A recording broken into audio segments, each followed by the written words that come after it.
सामान 5 रुपये दे तो व्यवसाय का धर्म नहीं, वही अधर्म शुरू हो जाए। सबका धर्म है, स्वधर्म परमा श्रेया पर धर्मो भयावह। उन्होंने कहा भैया इसलिए कि प्रायश्चित्ताम चेना नारायण परामुखा न निष्ण राजेंद्र सुबह कुंभ युवा पगा। जिस तरह से भैया नारायण से अगर आप विमुख हो तो आपका कोई भी पाप प्रक्षालन नहीं कर सकते। किस तरह, जैसे सोने के घड़े में अगर सूरा को रख दिया जाए तो उसको संत लोग, उसको पवित्र लोग नहीं ग्रहण करेंगे ना, उसकी निंदा करेंगे। इसलिए वही है, आप सुनिए, अतम चौदाहरणतीम इतिहासम पुरातनम। एक पुराना इतिहास आपको बता रहा हूं। क्या कथा? पुराण क्या है? यह इतिहास है। उन्होंने कहा दूतायाम जम विष्णुदूत और जमदूत की कथा मैं आपको बता रहा हूं कि कानकुब्जे कुले विप्रा, एक कानकुब्ज में ब्राह्मण कुल में पैदा हुआ ब्राह्मण बालक जा अजामिलो नाम से व्याख्या, उसका नाम अजामिल था। अजामिला, अजामिला, अज माने भैया जस्या जन्मम न विद्यते सा अजा, जिसका जन्म न पता चले वह अज है।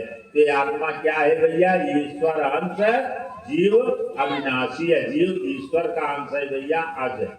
ये आता रहेगा जाता रहेगा और यह कभी न हन्यते, हन्य माने शरीर। वह शरीर जो हमने कल बताया था, 3 स्वरूप है मानव जीवन का। कारण शरीर, स्थूल शरीर और सूक्ष्म शरीर। जो हम आप कथा सुन रहे हैं, कथा कह रहे हैं, यह कारण शरीर। स्थूल शरीर है या सूक्ष्म शरीर हमारा जो निवास करता है और न दिखाई पड़ता निकलता है, वह अंगुष्ठ मात्र समझाता, वह अंगूठे के समान होता है भैया। और कारण शरीर जो न हन्यते हन्य माने शरीर, वह कारण शरीर होता है हस्त प्रमाण मात्र, एक हाथ का होता है। इसकी व्याख्या गरुड़ पुराण। उन्होंने कहा कि अजामिल नाम के ब्राह्मण की कथा मैं आपको बता रहा हूं। ब्राह्मण था भैया नष्ट सदाचारो दास्या संसर्ग दूस्या। सदाचार माने ब्राह्मण कर्म से च्युत हो गया, गर्हित कर्म कर रहा था और दासी संसर्ग दूषिता, दासी का संसर्ग प्राप्त कर लिया। जब दासी का संसर्ग प्राप्त कर लिया, विव्रत कुटुंब देना, सिर्फ उसका धर्म क्या रह गया ब्राह्मण का कि संपूर्ण छोड़ दिया अपना व्यवसाय। ब्राह्मण का व्यवसाय क्या है भैया? खट कर्म ब्राह्मणों ने अच्छा कर्म ब्राह्मण को दिया गया। तब करो तब कराओ, पढ़ो पढ़ाओ, दान दो दान दो। इन आज सिर्फ लेबर करा देवो उतना जरूरी। आप अपने क्षुधा से ज्यादा, जितनी क्षुधा है आपके घर पे, जितने भूख हैं, कारण कि ब्राह्मण के लिए खाए बहुत कठिन विधान बा भैया। कई लोग बिगड़बो करिए, लड़के बच्चे दांत हैं, दुनिया के का कहा है कि कुक्कुट अंध प्रमाणेन, कुक्कुट अंध प्रमाणेन अष्टम ग्राजम ग्रसेत। अंडे के बराबर 8 कौर खाने का अधिकार ब्राह्मण तपस्वियों को है। इसलिए सिर्फ भोजन किया किस लिए जाता है? शरीर को धारण करने के लिए।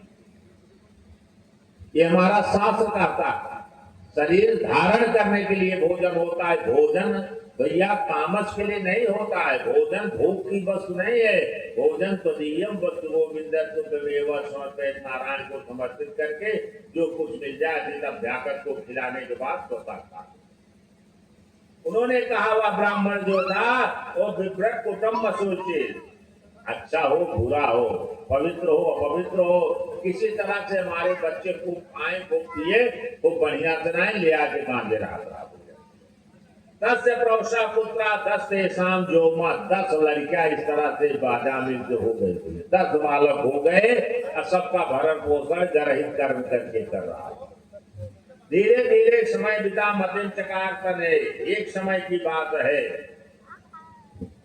कुछ ब्राह्मण लोग अतिथि, कौन है? अभिज्ञात सखा नाम, जिसका ना सखा अभिज्ञात, अभिज्ञात माने आत्मा जो परमात्मा, परमात्मा हमारे आपके जीवन में हर समय आता है। जब हम आप असंगत में पड़ते हैं तो हमें बुद्धि परमात्मा ही देता है।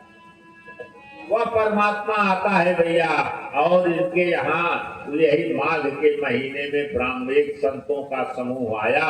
लोगों ने उपेक्षित किया कि चले जाइए आप अजामिल महाराज के। अजामिल गर्हित कर्म करने वाला, बच्चे मिल गए रास्ते में कुछ चांडाल। अजामिल के यहाँ पहुंचे और अजामिल के यहाँ जैसे अलग जगाया, उनकी धर्मपत्नी निकली जो दासी थी बेश्या।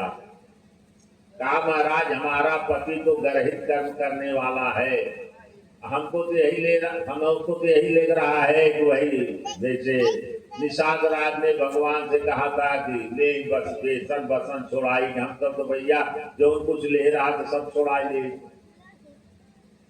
आज उसी तरह से उसने कहा प्रभु मेरा पति तो आपका कमंडल भी ले लेगा। ब्राह्मणों ने ध्यान दिया, ऋषियों ने कहा हो ये भटकी हुई आत्मा है भरत की तरह से। अब भटकी हुई आत्मा ये कहाँ से भैया, इसमें नहीं है, लेकिन आप जाएंगे अन्य पुराण में एक इसकी कथा ऐसी है कि सब बद्रिकाश्रम में तपस्वी बेश्या भी है और ये भी तपस्वी। समय था, एक समय ऐसा था कि भाई जो कपाट बंद हो जाता है बद्रिकाश्रम का, ध्यान दीजिए क्या महर्षि लोग वहां से भाग जाते हैं और सब अपने अपने व्यवस्था लग जाते हैं। कंदना पहाड़ी कहीं थोड़ी जाता, उसके रहने का अपना तरीका। महाराज अजामिल भी उस समय ब्राह्मण के रूप में थे और अलकनंदा में स्नान करके निकले, लेकिन ठंडी की वजह से इनका शरीर साथ देना छोड़ दिया। तो ऋषियों ने इस कन्या से इनका संपर्क कराया, शरीर का ताप दिया कि जिससे ये बच जाए। जब इनको चेतना जगे इन्होंने उसको श्राप दे दिया कि तुमने मेरे धर्म ब्रह्मचर्य का नष्ट किया, अब ज्ञान नहीं है बिल्कुल, शरीर चैतन्य बढ़ हुआ, श्राप दे दिया कि तुम वेश्या हो जाओ, तुमने मेरे धर्म का रक्षा नहीं किया, नष्ट किया। और उसने देखा कि हम इसके प्राण के लिए अपना सर्वस्व त्याग किया किस लिए, परहित शरीर धर्म नहीं भाई, इसकी रक्षा के लिए। अब उसको श्रापित दिया, कहा जाओ तुमको मैं भी श्रापित कर देती हूँ, इसको जन्म तो ब्राह्मण मिलोगे लेकिन हमारी सेवा करोगे दासी महाराज। आज वही वो दोनों अपने पूर्व संस्कार के अनुसार श्राप के अनुसार एक दूसरे से मिले। तो भैया कर्मणा जायते जंतु कर्मणैव विलीयते, कर्म से जंतु जीव पैदा होता है और कर्म से ही जीव विलीन होता है। दोनों का प्रारब्ध जगह, इसलिए हम आप क्रियमाण संचित प्रारब्ध तीन से बंधे। आज जो कर रहे हैं हमारा आपका क्रियमाण है, जो भोग रहे हैं ये हमारा प्रारब्ध है। ये हमारा प्रारब्ध है। आपका आज का वर्तमान कल का भूत है, कल का भविष्य, कल का वर्तमान आज का भविष्य। तीनों हम आपके शुरुआत में बंधे हैं, भूत भविष्य वर्तमान। ये जो चल रहा है ये हमारा क्या है, वर्तमान। ये दिन बीता नहीं, ये भूत हो गया, भविष्य हमारा वर्तमान हो गया। तो वर्तमान अगर बन गया मानव का तो भविष्य अपने आप चमक जाएगा। हम आप भविष्य से ज्यादा चिंता करें, वर्तमान की बिल्कुल ना चिंता करें। वर्तमान को सुधारो, भविष्य की चिंता मत करो। इसलिए कर्मणा जायते जंतु, कर्म करोगे आप यही क्रियमाण आपका प्रारब्ध संचित बनेगा। पैसा कमाएंगे और बचाएंगे, कमाने से ज्यादा बचाने में बुद्धिमानी है। जो बचाओगे वही संचित होगा और जो संचित आप रखोगे वही प्रारब्ध रूप में रास्ता चलते आपको मिलता जाएगा। ये जहां हम आप बैठे हैं तो क्रियमाण तो कर रहे हैं, भागवत कथा में है, लेकिन भागवत कथा हमें मिली कैसे, हमारे प्रारब्ध सेवा, हमारे पूर्वजों के आशीर्वाद से प्राप्त हुआ। आज उनका भी पूर्व जगा, प्रारब्ध जगा। और जब जगा तो अजामिल महाराज तो गए थे अपने काम के लिए, घर में कुछ नहीं था। आया रात में भैया हुआ कि कौन ये लोग कौन है। उसने कहा प्रभु कुछ मत कहिए कि सन्यासी। कहा तब, कहा महाराज इनके भोजन पानी की व्यवस्था कुछ नहीं हुआ। उसने कहा प्रतिदिन तो हम अपने लिए चोरी करते थे, आज परमार्थ के लिए करेंगे। और बढ़िया भोजन बनवाया। जब ब्राह्मणों ने महात्माओं ने भोजन करके रात शयन करना शुरू किया, तब उनके अन्न में जैसे खाओ अन्न वैसे हो मन। विकृति पैदा हुई। उन्होंने कहा कि अब तो हम आए हैं, इसलिए हमारा क्या धर्म बनता है, परहित सरिस धर्म नहीं गाय, इसका उद्धार करना। ब्राह्मणों ने देखा कि कुछ करेगा नहीं। उन्होंने कहा भैया ये बताओ, उसकी पत्नी को देखा, कहा ऐसा है कि अब इस बार जो संतान होगा उसका नाम तुम नारायण रख देना। एक बार किसी प्रकार से मानव के मुंह में प्रभु का नाम आ जाए तो प्रभु ये कहते हैं कि मानव में इतना सामर्थ्य ही नहीं है कि वह पाप करेगा जितना सामर्थ्य हमारे नाम में। उदाहरण स्वरूप देखिए कि लकड़ी की आप जंगल काट के रख दीजिए, उसमें थोड़ी सी आग डाल दीजिए, वह आग संपूर्ण लकड़ी को अपने में समाएगी। इसी तरह से प्रभु का नाम जो है आपके संपूर्ण पापों को भस्मीभूत कर दे। नाम रख दिया नारायण। अब वह भैया जामिल क्या हुआ? ध्यायते विष्णुं त्रेतायाम जजतो मतः द्वापरे परिचर्यायाम कलौ तदहरिकेतना। कलिकाल में भगवान नाम से बड़ा कुछ नहीं है भैया। अब वह बालक नारायण में इतना अवध हुआ, मृषा न हो देव ऋषि वाणी। देव ऋषि वाणी मृषा नहीं हो सकते भैया। वह इतना अवध हो गया, उठते बैठते नारायणम आवाहे। नारायण आओ, नारायण नहाओ, नारायण आओ खाओ, नारायण चलो, नारायण घूमो, लगा नारायण नारायण लगने भैया नारद की तरह। समय आ गया, अवस्था बीती, आयु समाप्त होने को है। आयु समाप्त कहाँ होती है? घटती कैसे भैया? पाप से। पापात प्रजायते जंतु। पाप करने से आयु नष्ट होती, पुण्य करने से आयु बढ़ती। हमारे यहाँ जो प्राणायाम का विधान है वह आयु को बढ़ा देता। अजामिल ने देखा, अजामिल नाम देखा क्या कि उसका समय आया। अजामिल इस समय भैया 79 वर्ष का हुआ। उसने देखा बड़े बड़े संत वाले, बड़े बड़े भुंजाना प्रवचन खानान बाल कसे यंत्रिका। देखता क्या है? वक्रतुंडा मोद्रोमा आत्मनाम मेघमादनाम।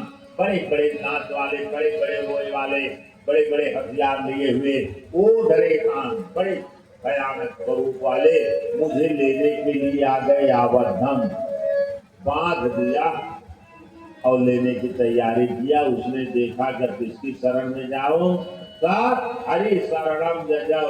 उसने देखा कि कोई नहीं बचाएगा, हमारा पुत्र नारायण आएगा तो बचाएगा। उसने नारायण मावेता का जोर से चिल्लाया, नारायण दौड़ो। और नारायण जैसे किया भैया वैसे आवाज निकाला नहीं, गले में उसकी कंठ फंस गई। गोर गोर गोर। अब शुरू हो गया, नारायण तो निकला लेकिन आवाज शुरू हो गई गड़गड़ाहट। नारायण का नाम हुआ नहीं। हमारे त्रिलोकीनाथ प्रभु ने कहा रे भाई नंद सुनंद, हाँ भैया रे देखो कौन इतना आर्त स्वर से पुकार रहा है, आर्त स्वर में पुकार रहा है। दौड़ो, कोई कष्ट में भक्त है, इधर जमदूत बांध के लेने की तैयारी में है कि उधर वह पहुंच गए नंद सुनंद। कहा भैया तुम कौन हो? अब जब भाई डीएम का चपरासी आ जाए तो तहसीलदार का चपरासी तो पीछे हो जाएगा, उसके साथ में आगे जाएगा, पीछे हो जाएगा ना। जैसे लोग पहुंचे वैसे लोग बंधन तो बांध लिए। तो महाराज आप कैसे आए? उन्होंने कहा भैया यही तो मैं भी पूछ रहा हूँ कि आप लोग कैसे आए? अरे महाराज हम लोग कैसे आए, हमारा तो काम ही यही है। उन्होंने कहा भैया तो हमारा तो यही काम है शरणागत की रक्षा करना। अरे महाराज आप दूसरे पते पे आए हो। कहा तुम लोग दूसरे पते पे आए। ये पता जो मैं जिस पते पर मैं आया हूँ यह गड़बड़ नहीं है, सही है। दोनों में विवाद होने लगा। कहा महाराज यह महापातकी है, यह अधोगति है, इसको जमराज ने बुलवाया है। कहा यह महापुण्यात्मा है, इसको नारायण ने बुलवाया। कहा महाराज तब, कहा इसके लिए तो भाई हम नहीं कुछ कहेंगे, हम अनधिकृत कार्य नहीं करेंगे, लेकिन अब आप जाओ जम के पास, जिसने आपके स्वामी ने भेजा है, अब आप उसके पास जाओ और पूछ के आओ क्या सत्य है, क्या सत्य, जो कहोगे वही मैं मान। विष्णु ने कहा भैया कि आप दंड के अधिकारी हो, आप दंडाधिकारी के दूत हो, आप उचित अनुचित नहीं देखोगे, जिसको चाहोगे वही दंड दे दोगे। अरे कम से कम न्याय तो सीखो कि किसको दंड देना चाहिए, किसको नहीं देना चाहिए। कोई आपके यहाँ नियम कानून है? जमदूत ने कहा हाँ महाराज, हमारे यहाँ नियम कानून है, जो भगवान का नाम लेता है, भजन करता है, उसका हम लोग नहीं छूते। जो अत्याचारी अन्याय होता है उसका बस उसको ले जाते हैं नरक में डालने के लिए। कहा ना जाओ, पहले तुम अपने धर्मराज से पूछ जाओ। गए जमराज के पास, कहा महाराज आप कहाँ भेज देते हो हम लोगों को ऐसे कैसे?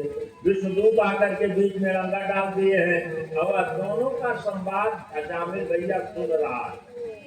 जब सुन रहा है तो सुनते सुनते उसके मन में ग्लान हुई, अपने पूर्व जन्म का स्मरण हुआ, सारी क्रिया कि मैं एक ब्राह्मण कुल में पैदा हुआ, मेरी धर्म पत्नी इतनी सुंदर सुशीला थी, हमने उसका परित्याग कर दिया, माता पिता का परित्याग कर दिया, हमने तो अपना सारा धर्म ही नष्ट कर दिया। इसलिए कि एक व्यक्ति का धर्म भैया पिता का भी होता है, पुत्र का भी होता है, वही पति का भी होता है, भाई का भी होता है। सांगो पांग चारों धर्म निर्वहन कर ले, इसीलिए धर्म के 4 पद होते। चारों धर्म अगर आप निर्वहन करोगे तब आप कुशल हो। एक भी छूटा कि आप गड़बड़ हो। अब अजामिल ये सुन रहा था और मन में उसके ग्लानि होने लगी कि हे प्रभु, अब लो नसानी यमुना न संयो, राम कृपा भव निसार सिरानी, जागे कुंड संयो। प्रभु अब तो भूल हो चुकी है, अब उसका सुधार तो नहीं हो सकता, लेकिन अब से हम सब कुछ छोड़ देंगे, त्याग कर देंगे। और भजन करने लगा अपने मन में प्रायश्चित। परीक्षित ने पूछा था और सुखदेव जी क्या बता रहे, प्रायश्चित का क्या मतलब? उसके बाद पुनः न गंग जगते पुनरेव कूपा, फिर उस कूप में मत कूदो। अब भाई एक मेढक के आप निकाल के बाहर भेज दिया, देखा 15 मिनट कूद करे, फिर वही हम कूदते जाए। उसको आप दिन भर निकालते रहिए, दिन में बढ़े कूदेगा, इसलिए उसको सुकुर्ती मिल रहा।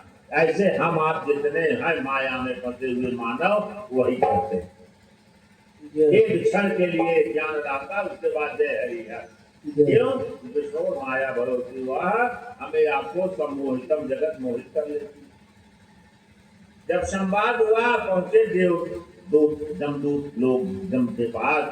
जम से पूछा महाराज ये बताइए कि आप हम लोगों को भेज दीजिए, अगर ऐसे आप भेजेंगे तो कितने दिन तक हम लोग लड़ाई लड़ेंगे, धर्म की रक्षा कैसे होगी?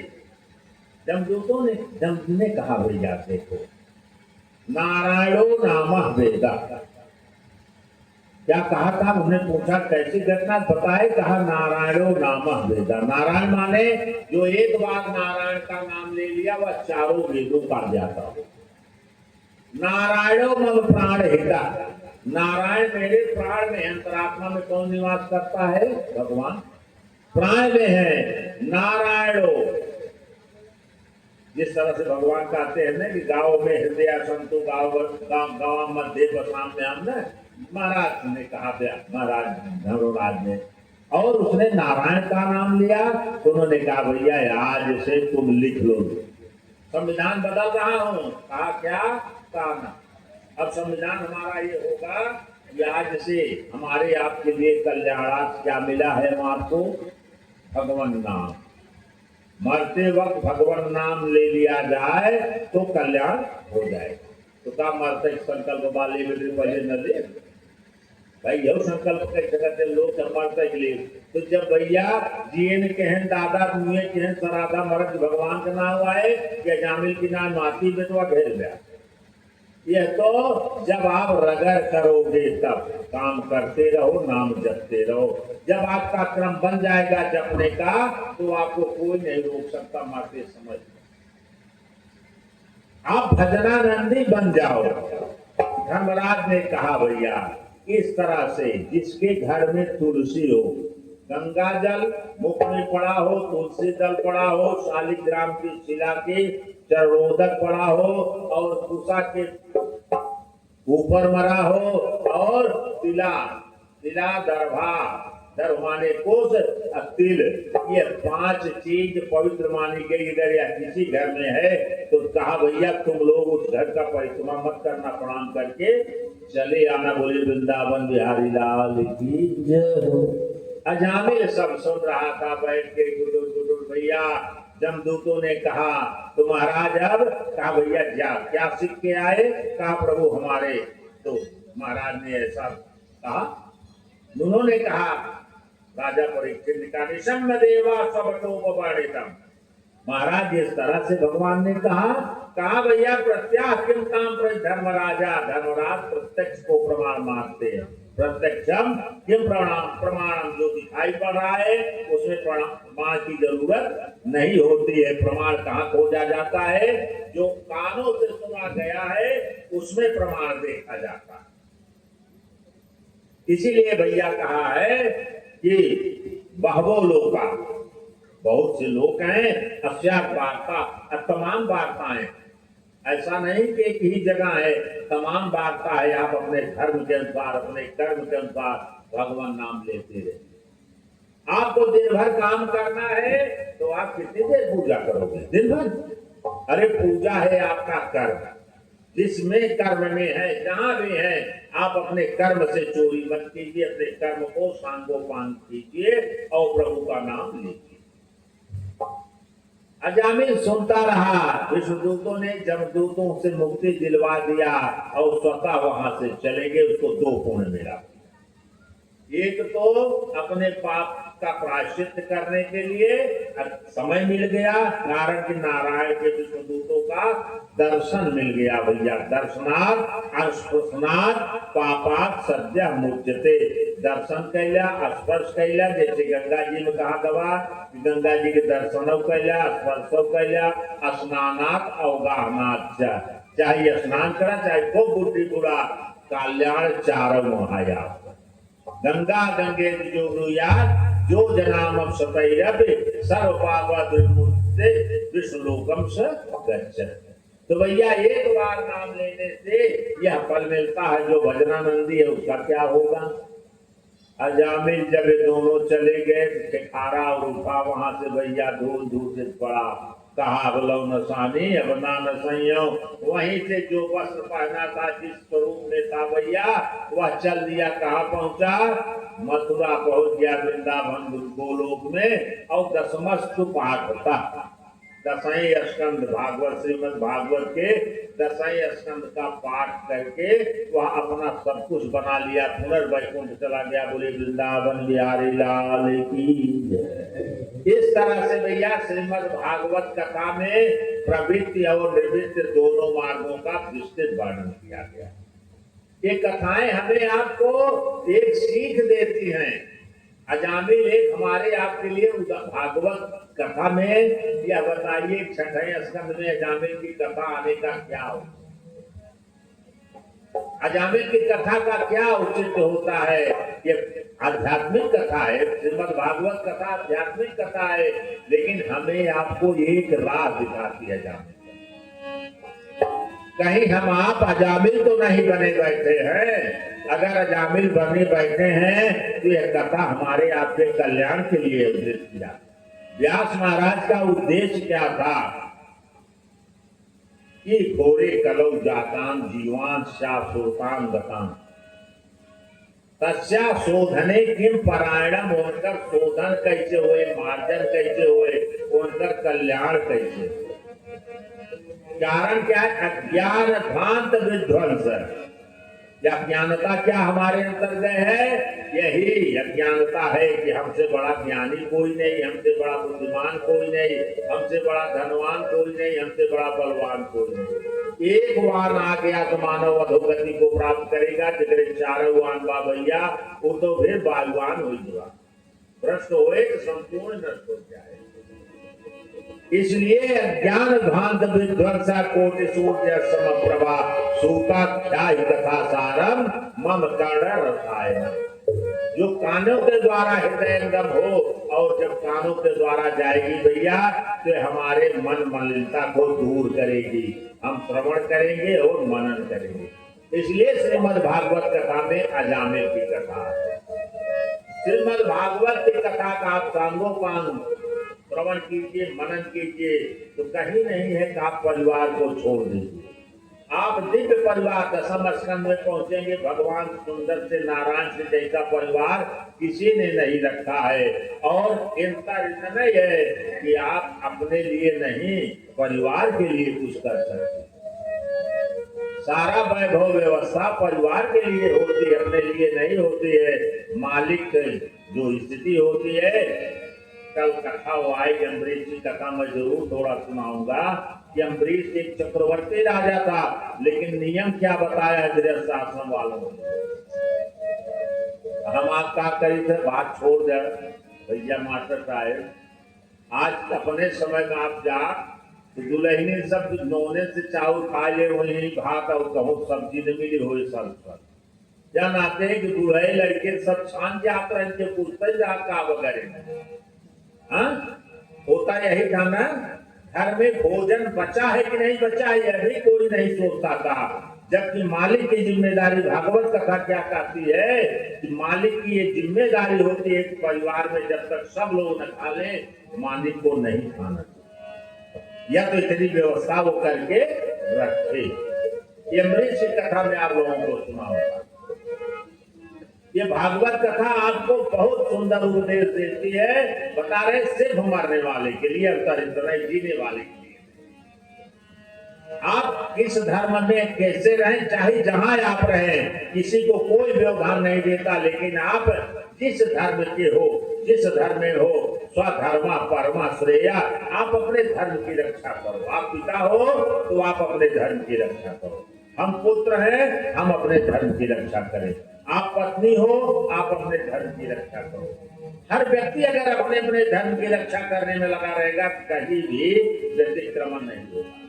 जब आप बहू का धर्म छोड़ करके सास का धर्म निर्वहन करना चाहेंगे, वहीं टकराहट होगी, परिवार में बिखरा होगा।